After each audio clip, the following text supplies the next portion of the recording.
יברכך אדוני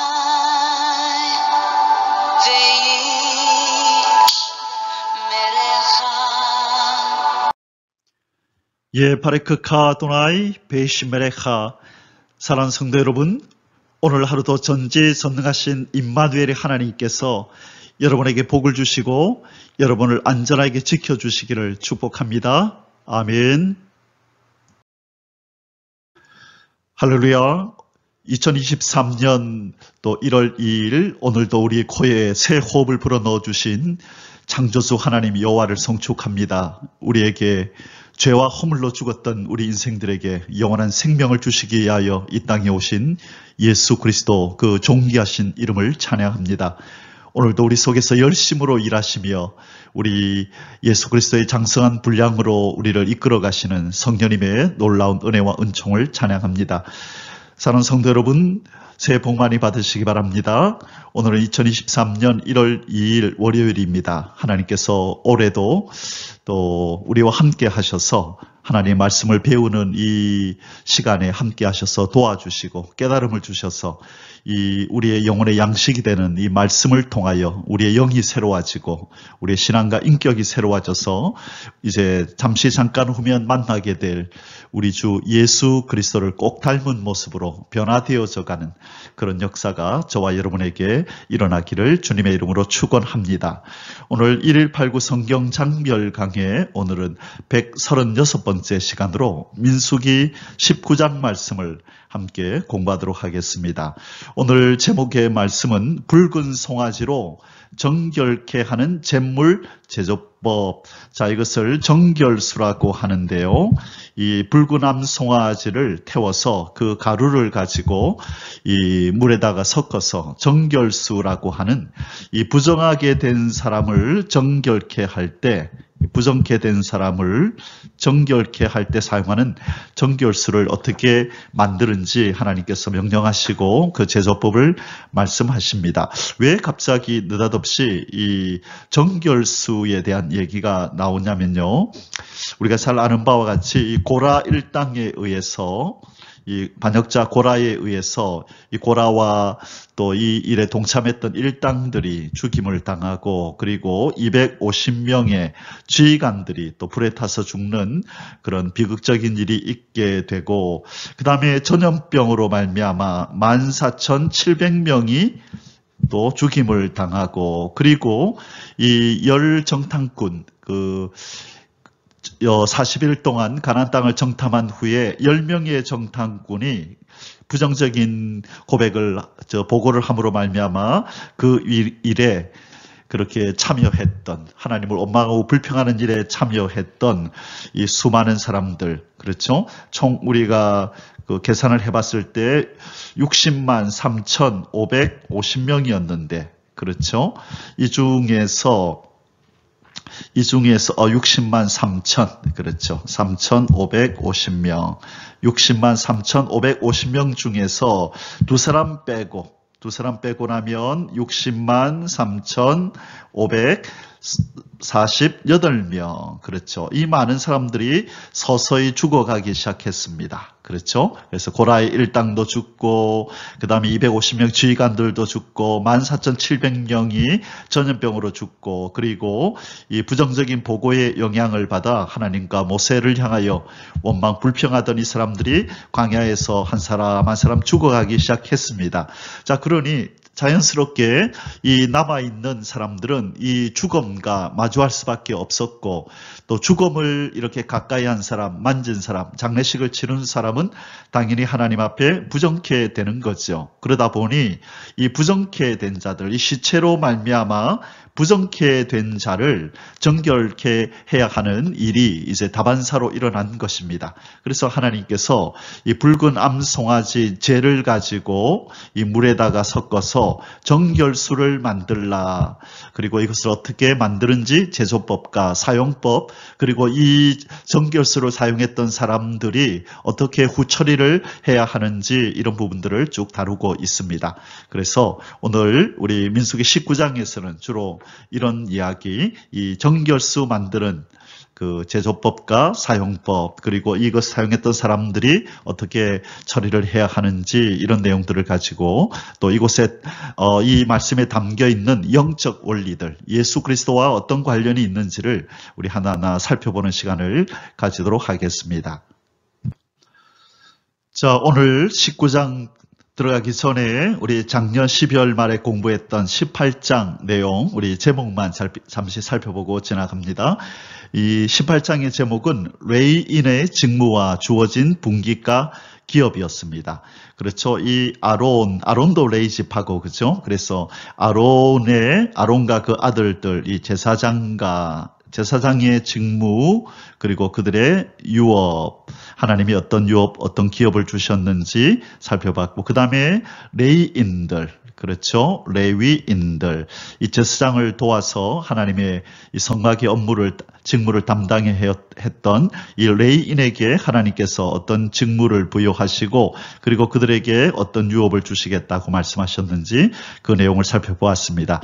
그 바로 아론과 레위인들과의 하나님과의 언약을 바로 소금 언약이라 그랬고 영원한 언약이라고 말씀드렸습니다. 자, 우리 18장에서 그 내용들을 살펴봤고요. 이제 오늘 19장 내용으로 들어갑니다. 붉은 암송아지의 재를 통하여 재와 물을 섞어서 만드는 정결수, 이 거룩히 구별하는 물, 이것을 정결수라고 하는데요. 이것을 오늘 공부하도록 하겠습니다. 자, 오늘 주제 성구는 민수기 19장 20절입니다. 20절. 사람이 부정하고도 자신을 정결하게 하지 아니하면 여호와의 성소를 더럽힘이니 그러므로 회중 가운데서 끊어질 것이니라. 그는 정결하게 하는 물로 뿌림을 받지 아니하였은즉 부정하리라.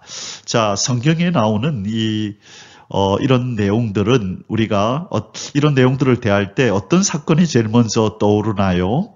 보니까 사람이 부정하고도 더럽혔다는 거죠. 자신을 정결하게 하지 아니하면 여호와의 성소를 더럽힘이니. 자, 우리 지구 땅을 하나님이 만드셨는데 무엇으로 만드셨느냐라고 할 때 첫째, 하나님의 나라로 만드셨다. 그리고 둘째, 하나님의 성소로 만드셨다. 셋째, 하나님의 가정으로 만드셨다. 우리는 그렇게 공부를 하였습니다. 그래서 이 지구 땅을 하나님이 만드시고 이 우주를 만드신 하나님이 바로 하나님의 나라로 만들었다는 거예요. 그러면 우리는 자연스럽게 우리 하나님의 나라에 뭐가 되죠? 백성이 되는 것이고 하나님의 성소로 만들었다고 할 때 우리는 하나님의 제사장이 되는 것이고 하나님의 가정으로 만들었다고 할 때 우리는 하나님의 자녀가 되는 것입니다. 자, 우리가 이 내용을 이렇게 이해하고 오늘 이 본문을 다시 한번 보면 사람이 부정하고도 자신을 정결하게 하지 아니하면 여호와의 성소를 더럽힘이니. 자, 제사장으로서의 우리 인간인데 바로 하나님의 성소인 이 지구 땅에서 하나님을 예배하고 섬기고 하나님이 만들어주신 이 자연 만물을 잘 관리하고 보존하는 이 제사장 직분을 감당해야 하는데 부정하게 되어버린 것입니다. 그렇다면 이 부정하게 된 제사장의 직분을 가진 우리 인생은 이 상태로 있을 수가 없는 거죠. 그래서 다시 정결함을 받고 제사장의 직분을 다시 회복하지 못한다면 우리는 영원히 하나님의 가족에서 이 제사장의 직분에서 끊어질 수밖에 없었죠. 그래서 죄와 허물로 우리는 죽었던 제사장들이었는데 바로 우리의 대제사장이신 예수님이 오셔서 죄와 허물로 죽었던 우리를 살리시고, 그렇죠? 무엇으로? 이 붉은 송아지의 재를 가지고 물을 섞어서 이 정결하게 만드는 정결수를 만들듯이 우리의 붉은 암송아지가 되시는 예수 그리스도의 피를 통하여 이 범죄하고 부정하게 된 제사장된 우리를 바로 이 죄와 허물을 씻으심으로 우리를 정결하게 만들어 주셔서 다시금 제사장의 직분을 감당할 수 있도록 우리의 신분을 회복해 주셨다는 것입니다. 그래서 우리의 붉은 암송아지가 되시는 예수님으로 말미암아 우리 인생이 죄와 허물로 말미암아 잃어버렸던 세 가지 직분이 다시 회복이 되는데, 첫째는 왕의 직분이요, 둘째는 제사장의 직분이요, 세 번째로는 선지자의 직분이 바로 회복이 된 것입니다. 그래서 우리의 붉은 암송아지이신 예수님의 직분이 세 가지 있죠. 왕이시요, 그 다음에 선지자시요, 그 다음에 제사장이신. 그래서 우리는 이분을 그리스도라 그렇게 부르는 것이요. 기름 부음을 받으신 분이다. 왕으로서, 선지자로서, 제사장으로서. 그래서 누구든지 이 붉은 암송아지와 같은 우리 예수 그리스도와 접붙임 바 되는 인생은 바로 예수님으로부터 왕과 선지자, 제사장의 직분을 다시 물려받아서 이분과 하나됨으로 우리의 정체도 바로 왕과 선지자, 제사장이라고 하는 바로 이 신분을 얻게 되는 것입니다. 예수님은 우리의 대표시고 우리와 연합되신 분입니다. 그래서 바로 이분과 연합될 때 우리도 이분이 가지고 계신, 예수 그리스도가 가지고 계신 직분을 우리도 가지게 된다라고 하는 것입니다.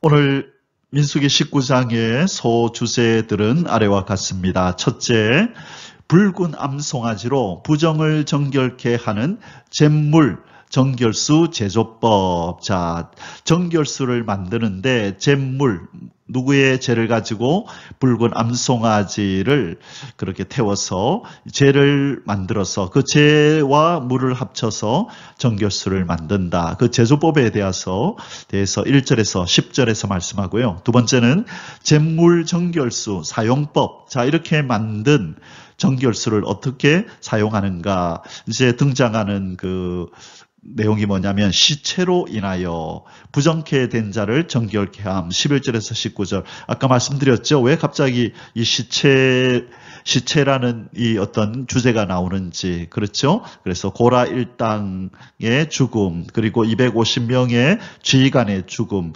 14,700명의 또 이 전염병으로 인하여 죽어간 백성들, 그리고 60만 3,550명이었는데, 그렇죠? 자, 60만 3천. 자, 자꾸 실수를 한다, 그죠? 60만 3,550명 중에서 여호수아 갈렙 빼고, 그렇죠? 60만 3,548명이 그렇죠. 서서히 죽어갈 때에 그 시체를 가족들이 접할 수밖에 없었고 그 시체를 장사 지내야 되니까, 그죠? 그로 인하여 자연스럽게 부정하게 되는 일이 발생하게 되었다. 그래서 하나님이 이 정결수를 만들어 사용하라고 말씀하신다. 자, 11절에서 19절에서 이 내용을 다룰 거고요.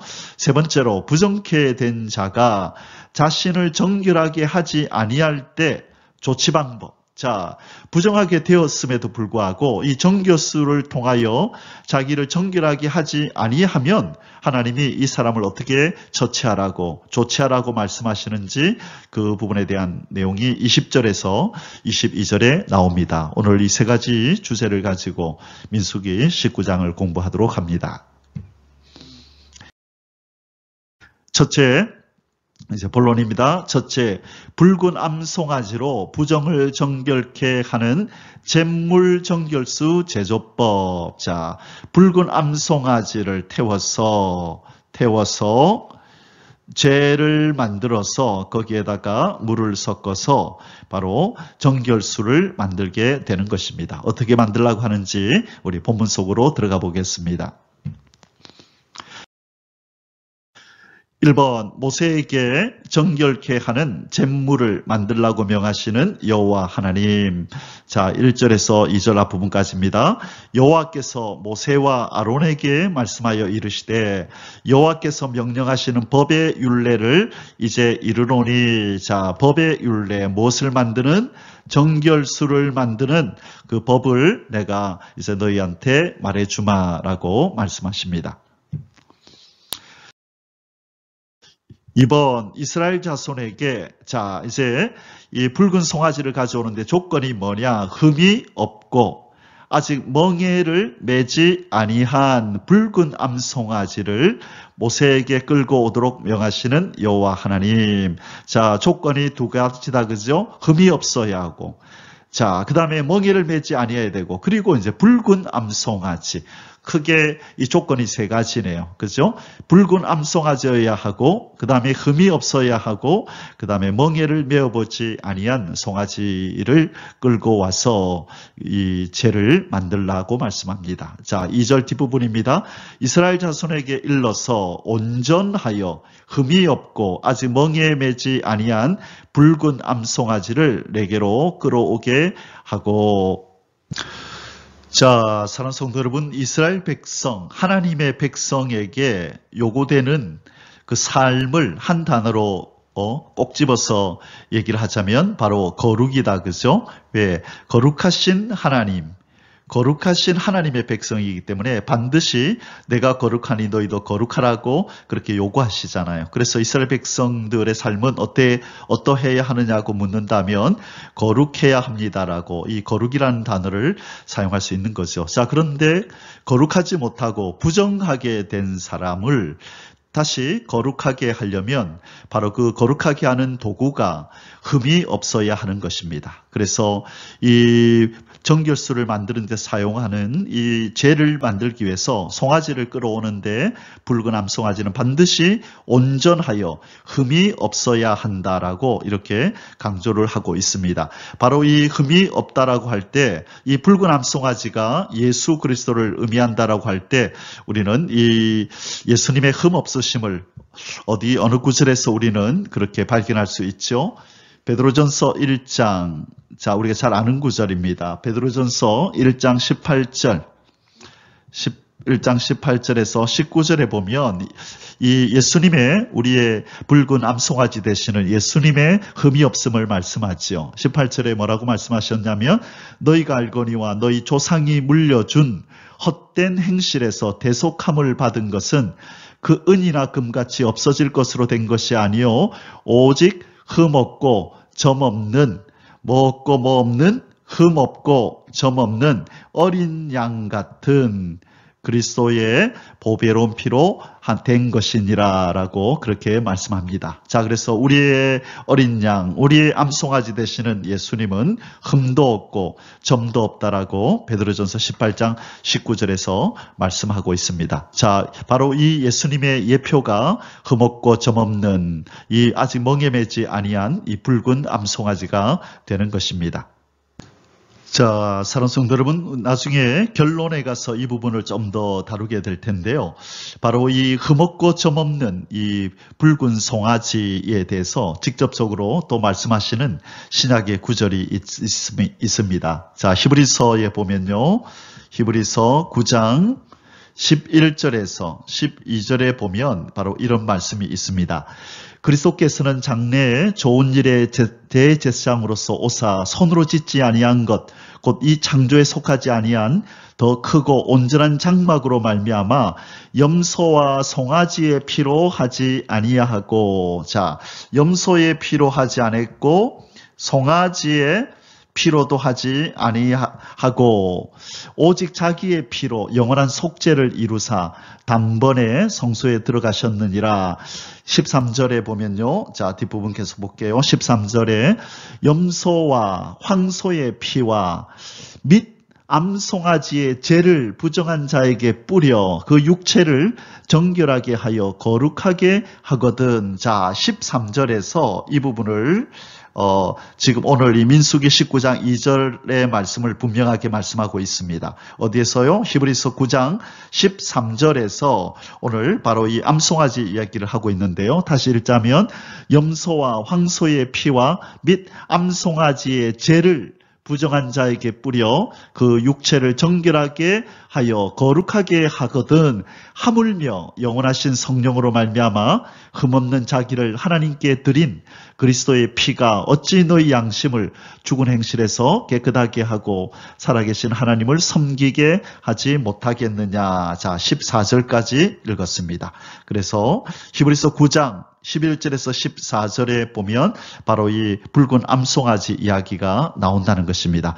그래서 이 붉은 암송아지는 누구의 예표이다? 바로 예수 그리스도의 예표인 것입니다. 자, 그렇다면 이제 이 흠이 없고 멍에를 매지 아니한 붉은 암송아지가 예수 그리스도라고 그러면 어떤 면에서 이 붉은 암송아지는 예수님을 예표할까, 모형일까? 첫째, 바로 이 온순함입니다. 온순한 성격, 이 송아지는 참 온순하거든요. 바로 이 온순함, 이것이 바로 우리 주 예수 그리스도의 성품을 묘사한다는 것이에요. 그래서 죽기까지 복종하죠. 그래서 예수님의 이 어떤 그 사역을 송아지 사역이라 그렇게 불러요. 자, 어떤 말씀에서 그러냐면 마가복음에 보면요. 바로 이 마가복음은 예수님의 이 희생 제물 대심에 대한 얘기를 해요. 그래서 마가복음을 무슨 복음이라고 신학자들은 얘기하냐면 송아지 복음이라고 부릅니다. 왜요? 예수님의 희생하시는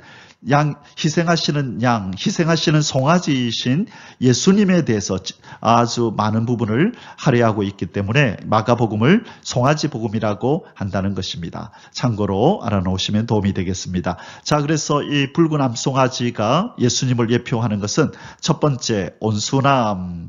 자, 그 다음에 두 번째 이 멍에를 매지 않았다 그랬다, 그죠? 자, 멍에를 매지 않았다. 자, 이것은 뭘 의미할까요?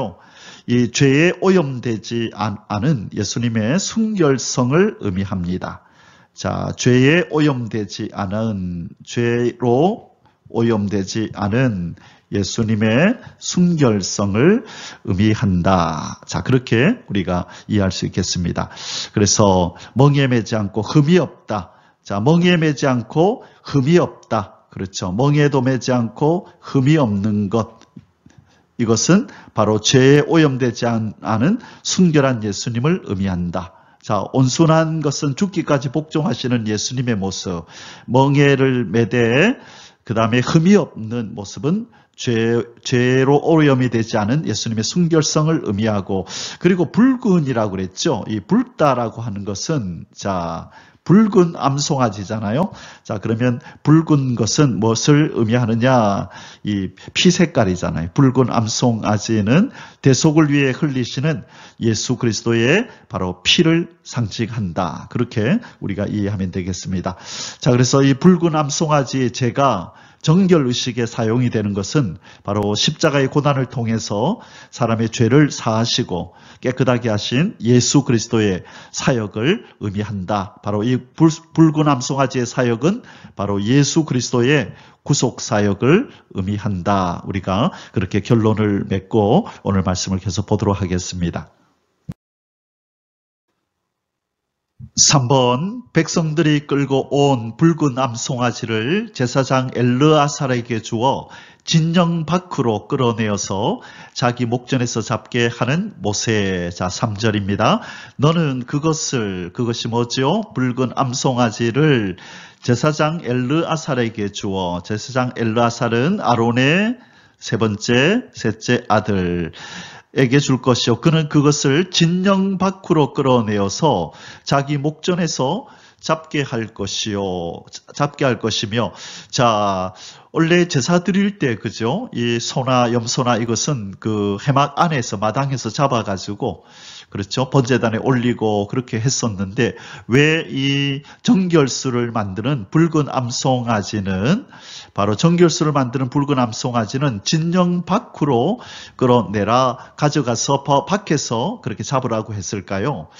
지금까지 우리가 공부한 바에 의하면 이 성경에서는 이 부정케 된 자들, 이 부정한 것, 또 부정한 사람, 이런 어떤 물건과 사람을 진영 밖으로 내보내라고 말씀했다. 그죠? 그래서 이 부정하다고 간주되는 자들을 추방하는 이제 내용이 레위기서 5장의 2절과 3절에 나오고요. 그 다음에 보면은 또 죽음과 접촉한 자를 밖으로 내보내라고 말씀하셨잖아요. 며칠간? 7일간. 밖으로 내보내라고 그랬었어요. 31장 19절에서, 레위기 31장 19절에서도 그렇게 말씀하셨고, 그 다음에 이 범죄자들도 밖으로 내보내라. 이 죄를 범한 범죄자들도 밖으로 내보내는데 레위기 24장 23절에 그 내용이 나오죠. 자, 그런데 바로 이 지금 정결케 하는 정결수를 만들기 위한 붉은 암송아지는 도대체 왜 그러면 이 진영 밖으로 가져가서 그렇게 잡으라고 할까? 바로 정결 제물을 만들기 위한 이 속죄제의 희생 동물인 바로 이 붉은 암송아지도요, 이 부정케 된 자들의 속죄를 위한 것이므로 부정하게 여겨졌습니다. 무엇을 위한 것이기 때문에요? 부정케 된 자의 속죄를 위한 동물이잖아요. 그래서 이 붉은 암송아지를 하나님께서는 부정케 여기셨다는 거예요. 그래서 바로 부정케 여겨진 이 붉은 암송아지를 진영 밖에서 잡으라, 그렇게 말씀한 것입니다. 바로 이것은 예수님에 대한 모형이지요.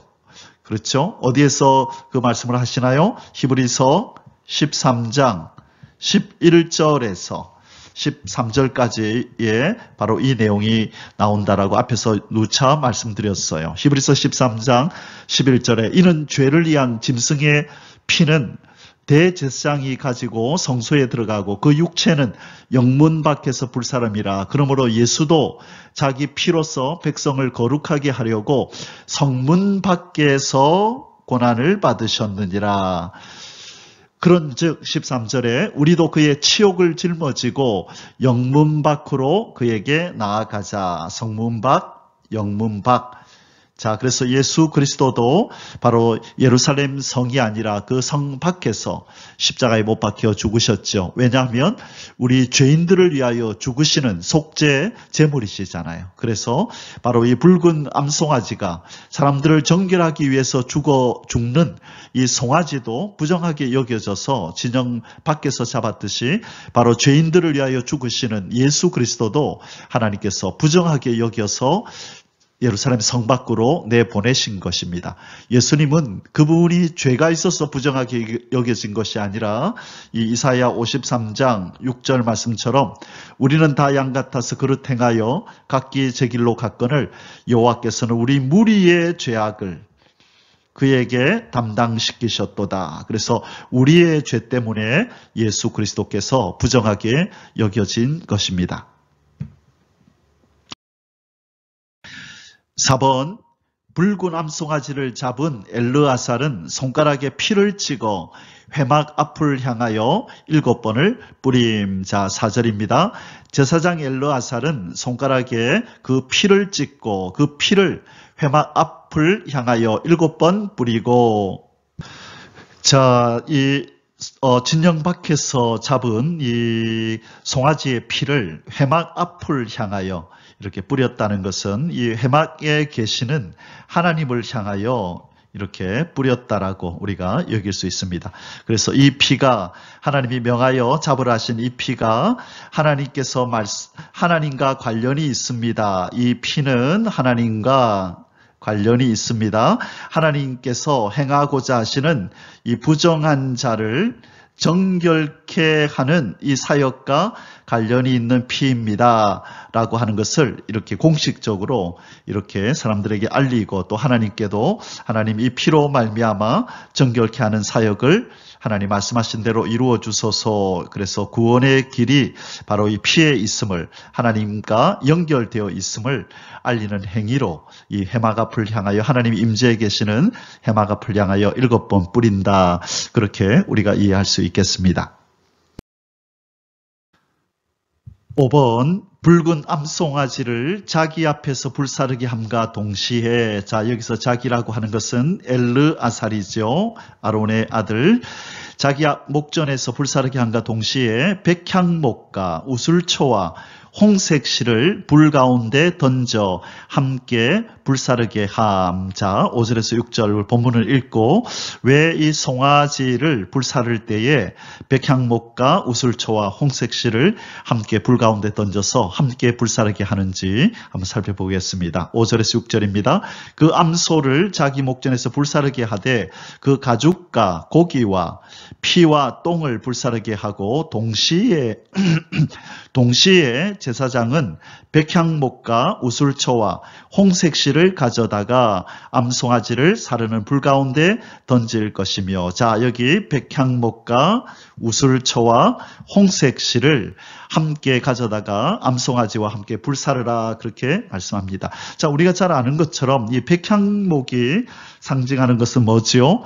이 무엇을 만들 때 백향목으로 만들었나요? 솔로몬 성전 만들 때, 그렇죠? 솔로몬 성전 만들 때 이 왕상, 열왕기상 우리 5장의 6절에서 10절에 보면 하나님께서 이 성전을 지으라고 할 때에 이 솔로몬은, 실은 이것은 이제 다윗이 미리 준비해 놓은 거죠.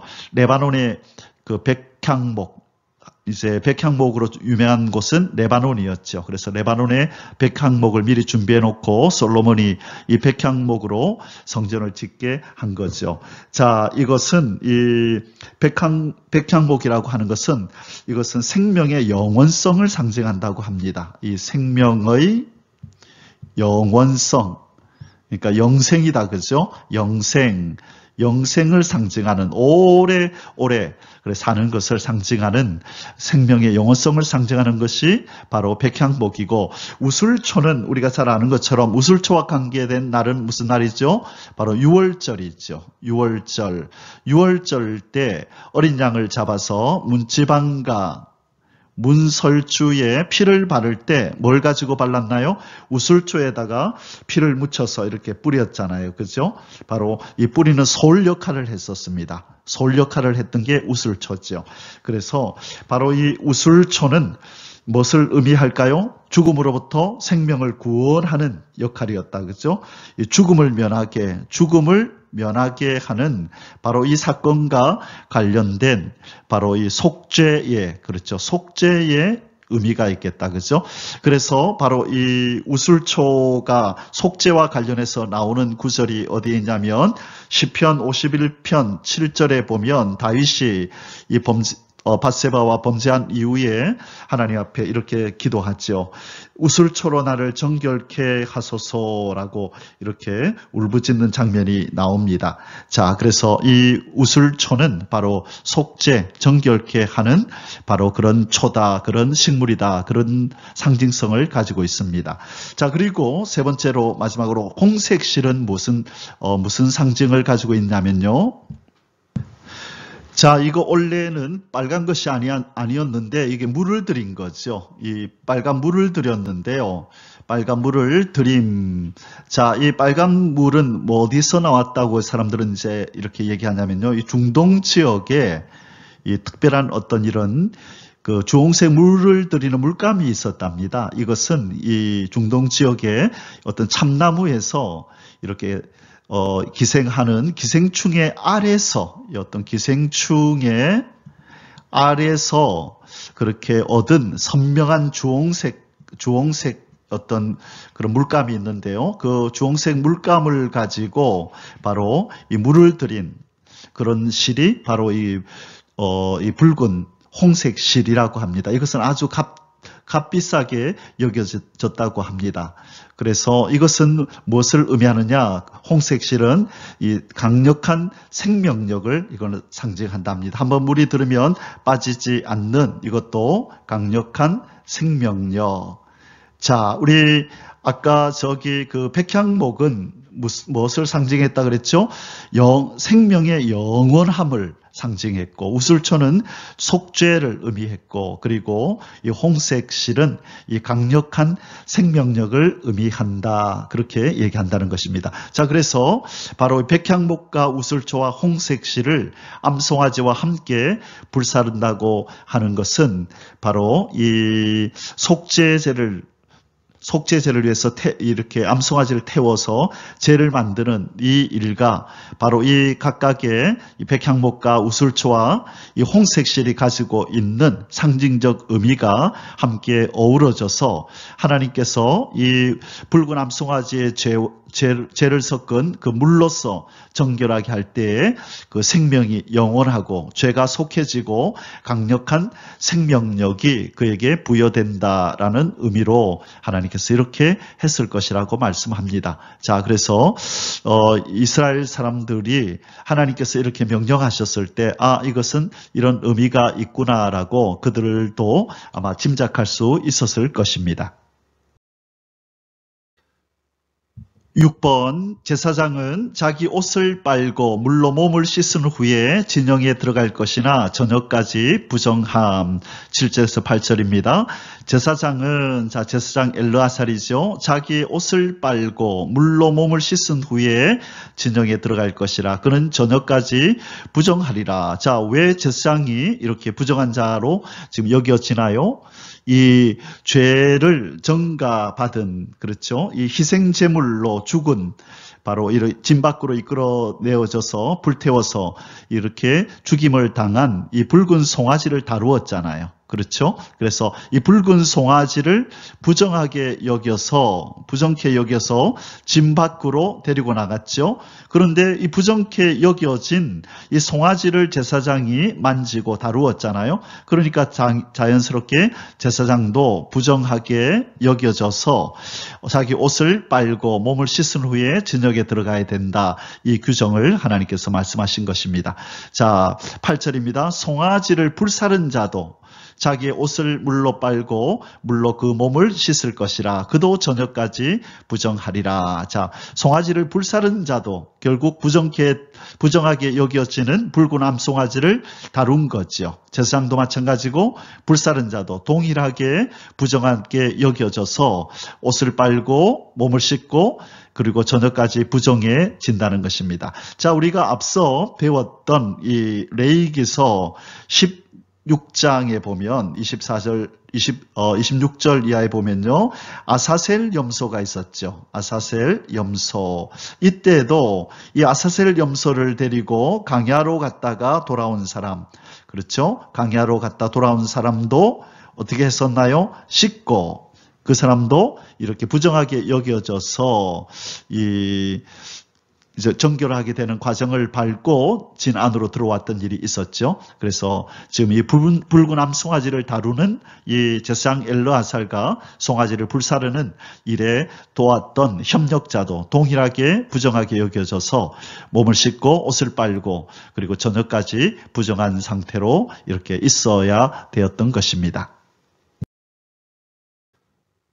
7번 정결한 자가 붉은 암송아지의 죄를 거두어 진영 밖 정한 곳에 두고 회중의 부정을 씻는 물을 위에 간직함. 자, 9절에서 10절 읽고 설명합니다.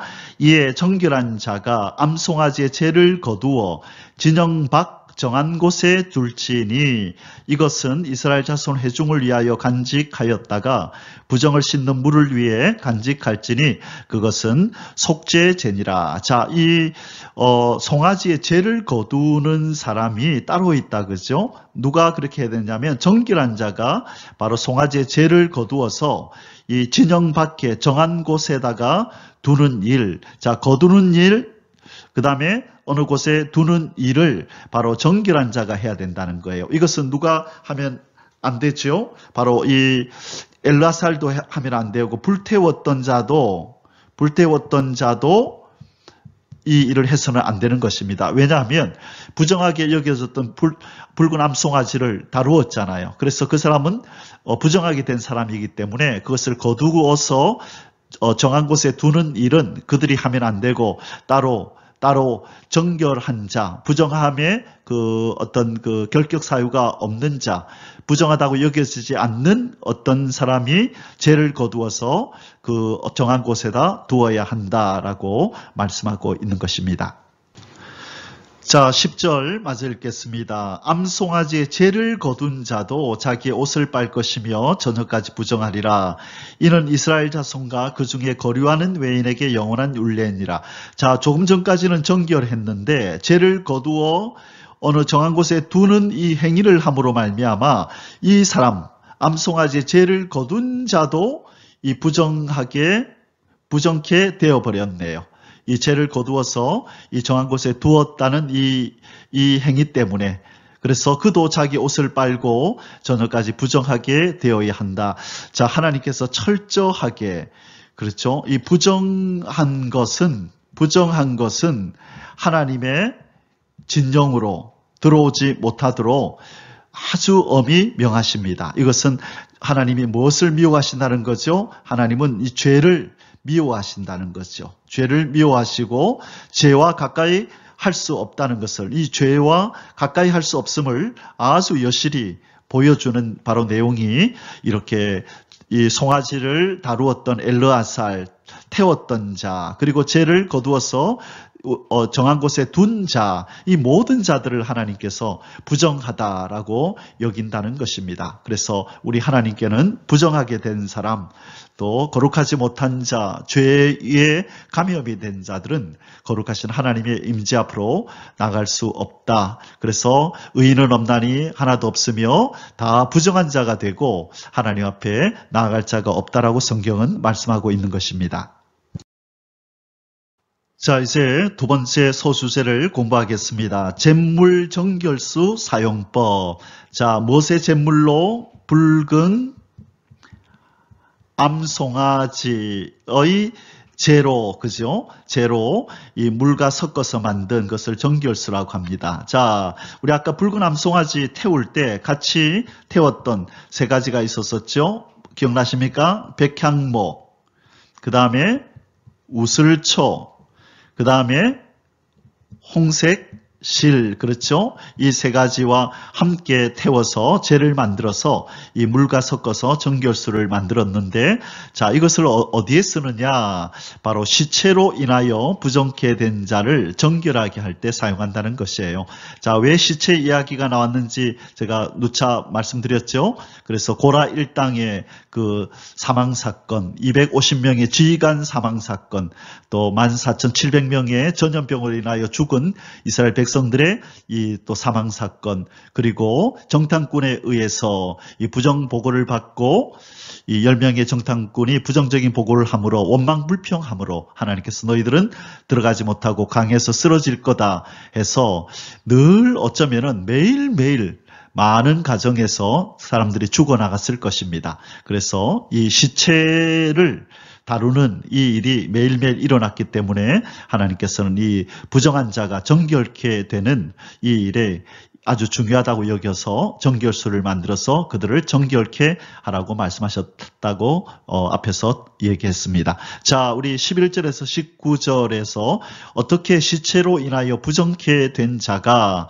정결수로 인하여 정결하게 되는지 이제 그 내용을 살펴봅니다. 1번, 시체를 만져 부정케 된 자는 셋째 날과 일곱째 날에 잿물로 자신을 정결하게 해야 함. 11절에서 12절. 사람의 시체를 만진 자는 1회 동안 부정하리니. 자, 며칠 동안 부정하다고요? 7일 동안. 그는 셋째 날과 일곱째 날에 잿물로 자신을 정결하게 할 것이라. 그리하면 정하려니와 셋째 날과 일곱째 날에 자신을 정결하게 하지 아니하면 그냥 부정하니. 자, 그렇죠? 7일 동안 부정하고 시체를 만진 사람은, 그리고 몇 번 이 정결수로 이렇게 정결해야 하죠? 몇 번 이 의식을 치르나요? 3일째와 일곱째 되던 날. 자, 그렇죠? 이 두 날을 이 잿물로 자신을 정결하게 하는 날로 정해서 이렇게 해야만 그 사람이 7일이 지난 후에 정결하게 되는데, 이 의식을 치르지 않으면 7일이 지나도 그 사람은 그냥 부정한 상태로 있다라고 하나님께서 규례를 정하셨습니다. 2번, 부정한 자가 자신을 정결하게 하지 아니하면 여호와의 성막을 더럽힌 자로 여겨져서 이스라엘 회중에서 끊어짐. 자, 만약 부정하게 됐음에도 불구하고 정결수를 통하여 이렇게 7일 동안 이렇게 격리되어 있으면서 3일째와 일곱째 날 때 정결수로 정결하게 하지 아니하면 하나님 어떻게 하라고 그러셨다고요? 이스라엘 회중에서 끊어버려라.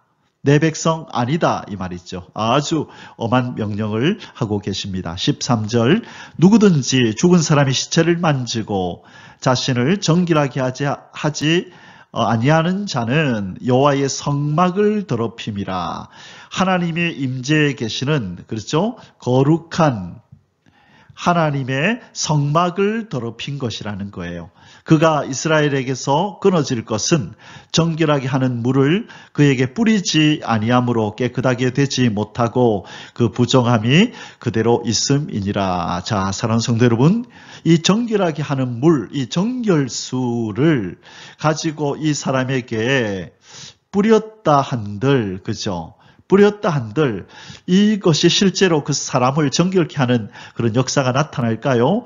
이것은 하나님께서 여겨주시는 겁니다. 여겨주심, 뭐하다고 여겨주심?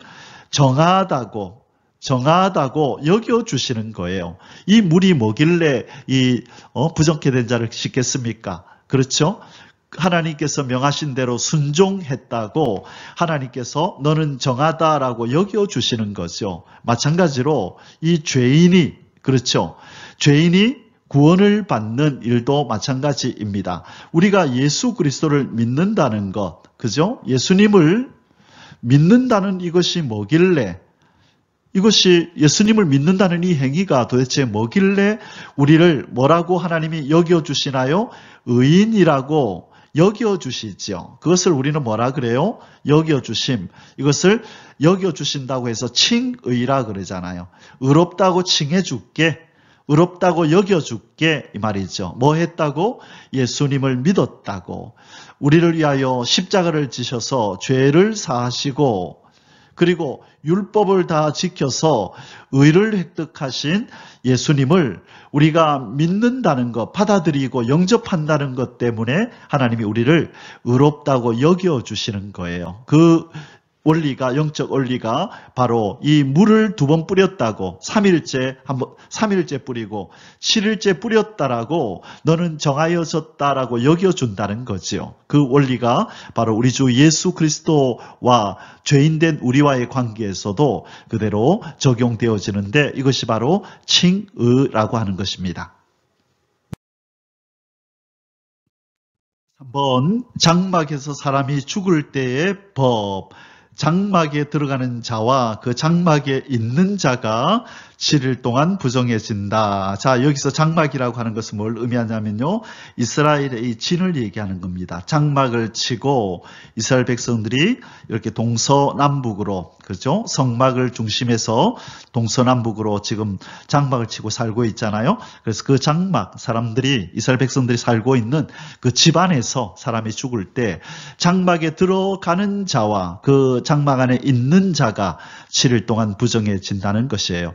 자, 그 집안에서 누군가 죽었어요. 그러면 그 안에서 함께 있었던 사람이 있죠. 그들도 부정하고, 그리고 이 장례 절차를 위해서 외부에서 이제 가족들이 찾아와서 그 장막 안으로 들어가면 그 들어가는 자도 부정해진다. 어쨌든 이 죄의 결과로 뭐가 찾아오고 사망이 찾아오고, 이 사망과 접촉한, 이 죽음과 접촉한 자들은 함께 부정해진다라고 지금 말씀하고 있는 것입니다. 자, 14절입니다. 장막에서 사람이 죽을 때의 법은 이러하니 누구든지 그 장막에 들어가는 자와 그 장막에 있는 자가 1회 동안 7일 동안 부정할 것이며. 자, 계속 보겠습니다.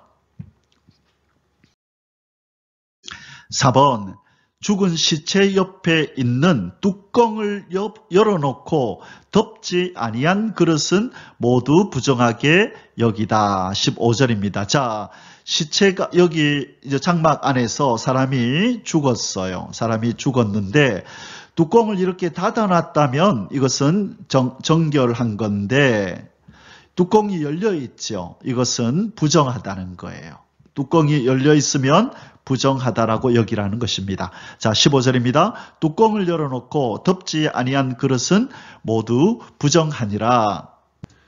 자, 이 구절을 통해서 우리는 뭘 알게 되죠? 하나님은 자기의 백성뿐만 아니라, 그렇죠? 이 백성이 소유하고 있는 물건들, 그리고 주변의 환경들까지도 하나님께서는 뭘 하기를 원하신다? 정결하기를 원하신다. 이 거룩하기를 원하신다는 거예요. 하나님께서. 그래서 바로 뚜껑을 덮지 아니하고 열어놓은 그릇도 부정하다라고 하나님께서 말씀하시는 장면입니다. 자, 하나님께서 계속해서 이 시체로 인해서 부정케 되는 어떤 사례들을 계속 말씀하십니다. 5번, 들에서 칼에 죽은 자나 시체나 사람의 뼈나 무덤을 만진 자는 7일 동안 부정하리라. 자, 들에서 칼에 죽은 자, 그 다음에 시체나 사람의 뼈를 만진 자, 그리고 무덤을 만진 자도 부정하리라. 16절입니다. 누구든지 들에서 칼에 죽은 자나 시체나 사람의 뼈나 무덤을 만졌으면 이래 동안 부정하리니. 자, 다 죄와 관련된 거다. 그죠? 죄의 싹은 사망이요.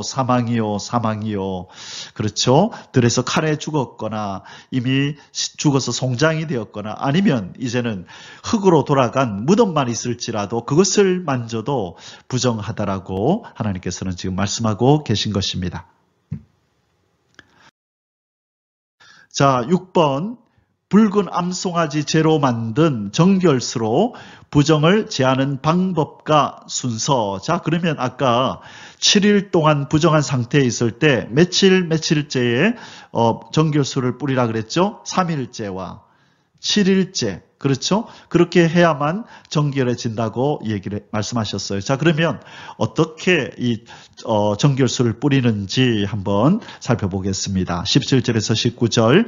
그 부정한 자를 위하여 죄를 깨끗하게 하려고 불사른 재를 가져다가 흐르는 물과 함께 그릇에 담고. 자, 재를 가져와서 흐르는 물과 함께 그릇에 담고, 흐르는 물을 가져와서, 자, 그릇에 흐르는 물을 가져오는데요. 흐르는 물을 가져와서 그 다음에 재를 여기다가 섞는 것입니다. 그리고 두 번째, 정결한 자가 우슬초를 가져다가, 자, 정결한 자가 해야 됩니다. 정결한 자가 우슬초를 가져다가 그 물을 찍어. 자, 여기 사람이 자 서서 우슬초, 자, 저 유월절 때 피를 바를 때 썼던 우슬초를 가져와서 그 물을 찍어 장막과 시체가 있었던 장막과 그 모든 기구, 여기에는 또 뚜껑이 열린 그릇도 들어간다, 그죠? 거기 있는 사람들에게 뿌리고, 뼈나 죽임을 당한 자나 시체나 무덤을 만진 자에게 뿌리되, 그 정결한 자가 셋째 날과 일곱째 날에 그 부정한 자에게 뿌려서 일곱째 날에 그를 정결하게 할 것이며. 자, 나왔다, 그죠? 3일째와 7일째 뿌려라. 그는 자기 옷을 빨고 물로 몸을 씻을 것이라.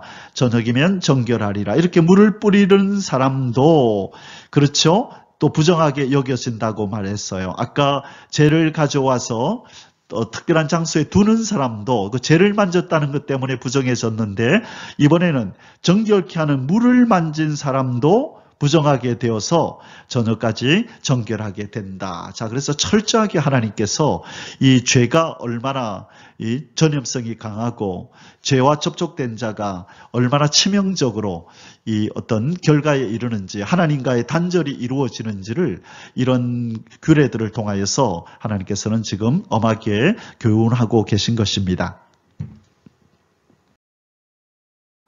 자, 이제 마지막 세 번째 소주제를 공부하겠습니다. 부정된 자가 자신을 정결하게 하지 아니할 때 조치 방법. 아까 아마 13절에선가 이 내용이 한번 나왔었어요. 이제 20절에서 22절까지 말씀을 통하여 이 내용을 살펴보겠습니다.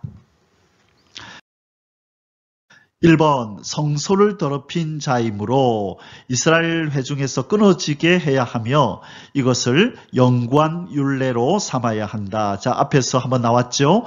자기 자신을 정결하게 하지 아니하는 자는 성소를 더럽힌 자로 여겨라. 그래서 이스라엘 회중에서 끊어내어 버려라.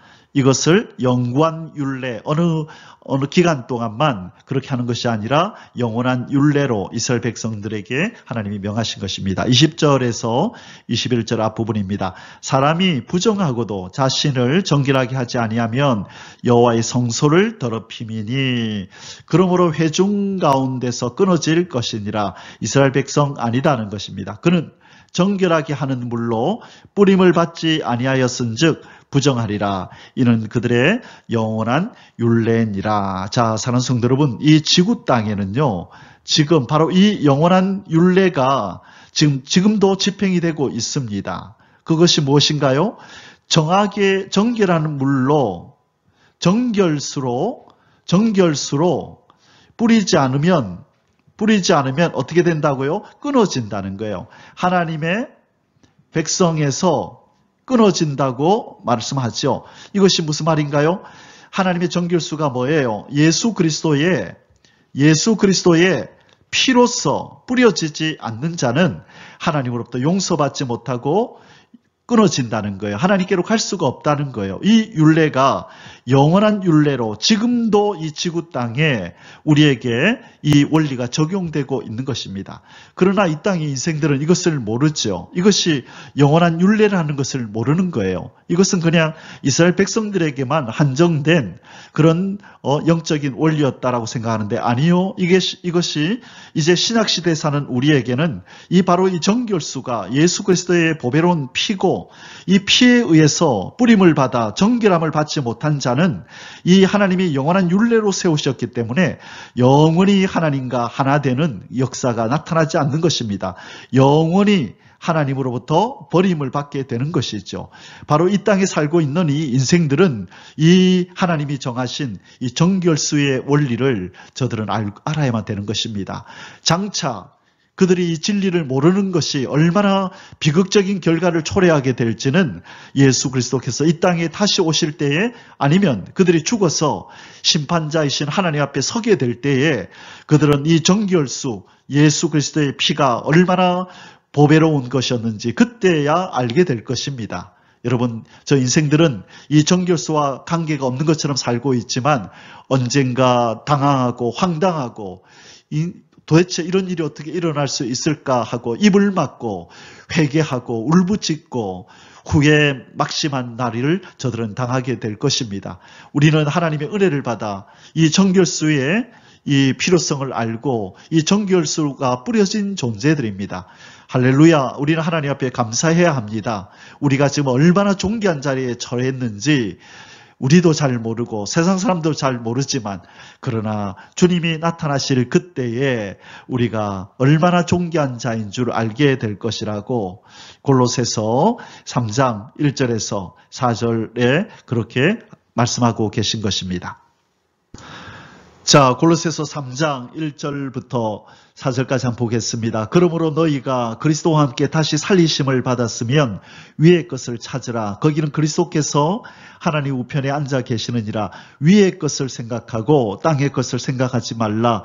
이는 너희가 죽었고 너희 생명이 그리스도와 함께 하나님 안에 감추어졌음이니라. 우리 생명이신 그리스도께서 나타나실 그때에 너희도 그와 함께 영광 중에 나타나리라. 아멘. 우리가 뭐 중에 나타난다고요? 영광 중에 나타난대요. 누가 오실 때? 재림의 주님이 오실 때에 우리도 얼마나 영광스러운 자였는지를 그때사 우리도 알게 되고 세상 사람도 알게 될 것이라는 것입니다. 사랑하는 성도 여러분, 우리에게는 정결수가 뿌려졌습니다. 영원한 생명이 주어졌습니다. 강력한 생명력으로 그렇죠? 우리는 영원히 살게 될 것입니다. 바로 백향목처럼 우슬초처럼 그리고 홍색 실처럼 바로 이 붉은 암송아지의 재와 같은 예수 그리스도의 피로 말미암아 우리는 백향목의 생명과 우슬초의 생명과 그리고 홍색 실의 그 놀라운 그 효능이 우리에게 주어졌음을 믿고 우리 주님 앞에 감사해야 될 줄 믿습니다. 아멘. 할렐루야. 2번, 부정한 자를 정결케 하기 위해 붉은 암송아지로 만든 정결수를 사용한 자도 부정케 된 자로 취급하신다. 아까 앞에서도 한번 나왔어요. 그죠? 3일째와 7일째 이 물을 정결수를 뿌린 자, 정결수를 뿌린 자도 무슨 자로 여긴다? 부정한 자로 부정케 여겨라 그랬죠. 바로 그 내용이 또 반복됩니다. 21절 뒷부분에서 22절까지 정결하게 하는 물을 뿌린 자는 자기의 옷을 빨 것이며 정결하게 하는 물을 만지는 자는 저녁까지 부정할 것이며 부정한 자가 만진 것은 무엇이든지 부정할 것이며 그것을 만지는 자도 저녁까지 부정하리라. 자, 이 정결하게 하는 물을 만졌는데도 하나님께서는 부정하다. 왜 정결수 만져도 왜 부정하게 되어지나요? 이 정결수는 뭘 가지고 만들었어요? 붉은 암송아지 재로 만들었잖아요. 그래서 하나님이 붉은 암송아지를 부정하게 여겨서 짐 밖에서 잡으라고 말씀하셨는데 바로 그 재가 들어있는 물이기 때문에 이 물도 그렇게 하나님께서 물을 만진 자도 부정한 자다라고 말씀하시는 것입니다. 자, 이제 오늘 민수기 19장의 결론을 내릴 시간입니다. 암송아지의 죄를 부정한 자에게 뿌려 그 육체를 거룩하게 하거든 하물며 흠없는 자기를 하나님께 드린 그리스도의 피가 어찌 우리를 거룩하게 할 수 없겠습니까? 암송아지의 죄를 부정한 자에게 뿌려도 거룩하게 된다라고 하나님이 말씀하셨는데 어찌 그리스도의 피가 흠없고 점없는 그리스도의 피가, 보배로운 피가 우리를 정결하게 하지 못하겠습니까? 앞에서 한번 말씀드렸듯이 히브리서 9장 11절에서 15절에 바로 이 말씀이 나옵니다. 그래서 오늘 붉은 암송아지는 바로 히브리서 9장 11절에 나오는 바로 예수 그리스도를 미리 보여주는 상징적인 그런 어떤 동물이었다라는 것을 우리는 알게 됩니다. 자, 다시 한번 읽겠습니다. 히브리서 9장 11절에서 13절. 그리스도께서는 장래 좋은 일의 대제사장으로서 오사 손으로 짓지 아니한 것 곧 이 창조에 속하지 아니한 더 크고 온전한 장막으로 말미암아 염소와 송아지의 피로 하지 아니하고 오직 자기의 피로 영원한 속죄를 이루사 단번에 성소에 들어갔느니라. 자, 영원한 속죄와 관련된 아까 세 가지 그 물건들이 있었죠. 그렇죠? 백향목, 생명의 영원성을 강조하는 것, 그 다음에 우슬초, 이거는 속죄를 말하는 것, 용서함, 그렇죠? 그 다음에 홍색실, 이것은 생명의 강인함을 의미한다 그랬어요. 자, 이 영원한 속죄로 하나님께서, 우리 주님께서 우리에게 이 놀라운 영원히 사는 생명을 우리에게 주신 것입니다. 자, 13절에 염소와 이 염소는 아사셀 염소겠다. 그죠? 아사셀 염소가 바로 염소 예수님의 상징이죠. 아사셀 염소가 황소의 피와 이것은 우리 그 속죄제 드릴 때 또 그리고 대속죄일날 제사장의 가족들을 위해서 황소의 피를 가지고 들어갔죠. 그리고 암송아지 죄를 가지고 자 이게 이제 오늘 배웠던 그렇죠? 민수기 19장에서 오늘 우리가 지금 배우고 있는 암송아지 이것도 바로 예수 그리스도를 상징한다는 거죠. 예수님의 피를 상징하는 것입니다. 정결수가 자 죄를 부정한 자에게 뿌려 그 육체를 정결하게 하여 거룩하게 하거든. 자 뒷부분 마저 보겠습니다. 하물며 그죠? 하물며 영원하신 성령으로 말미암아 흠없는 자기를 하나님께 드린 그리스도의 피가 어찌 너희 양심을 죽은 행실에서 깨끗하게 하고 살아계신 하나님을 섬기게 하지 못하겠느냐.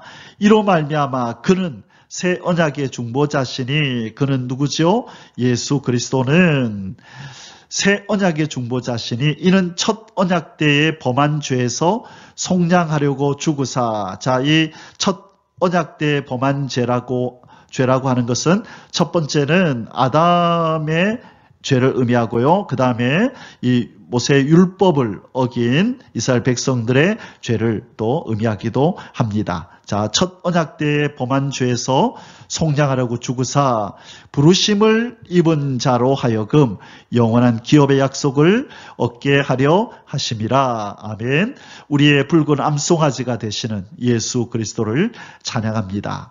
붉은 암송아지에 죄를 섞은 그 물이 이스라엘 백성의 죄를, 이스라엘 백성의 부정을 정결하게 할 수 있었다면, 하나님께서 정결하다고 칭해 주셨다면 어찌 그리스도의 보배로운 피가 우리를 의롭다고 칭함받도록 하지 못하겠습니까? 바로 우리는 예수님의 피로 말미암아 의롭다고 칭함을 받은 칭의된 거룩한 성도임을 믿습니다. 이 놀라운 은혜를 베풀어 주신 우리의 붉은 암송아지가 되시는 예수 그리스도 그 존귀하신 이름을 찬양합니다. 오늘 하루 이 주님을 찬송하고 감사하면서 하루를 지내시며 우리 하나님 앞에 영광 돌리시기를 주님의 이름으로 축복합니다. 아멘. 할렐루야. יברכך